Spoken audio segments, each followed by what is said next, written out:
Today I want to share a few things I've learned replacing starters in my 96 Buick Roadmaster wagon.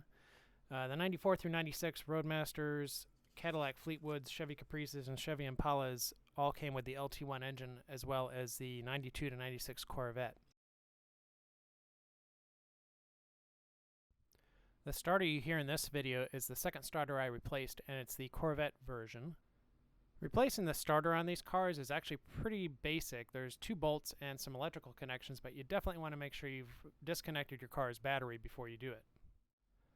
Both times I did the job, it was under less than ideal conditions. I basically had driven the car up onto a curb so I could get underneath. But because of the angle and the weight of a starter, I would recommend, if you can, get the car off the ground higher. It's going to make the job a lot easier, and your shoulders are going to thank you for it.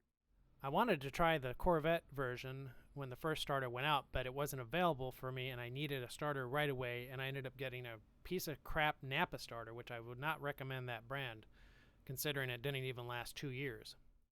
So what made me want to put the Corvette version in the car when it's obviously quite different in the shape? Well, for one, I was able to end up getting it quite a bit cheaper than the OEM variety. Secondly, I'd researched this on the online forums about it being a very easy mod, and people claimed it sounded cooler, so I thought I'd try it.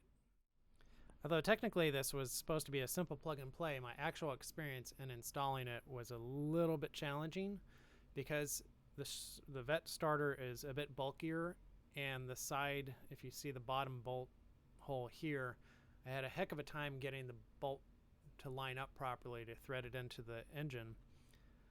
And I realized that I had to put a lot of pressure to push against the starter to be able to get it to seat properly. Once I did, it wasn't a problem. So my advice, if you decide to do the Corvette version, I would strongly recommend getting the car up higher so you can see what you're doing and have better leverage if you find that it's a really tight fit. I usually buy my parts online, either through Rock Auto or eBay or Amazon. Unless it's an emergency, then you gotta get it locally.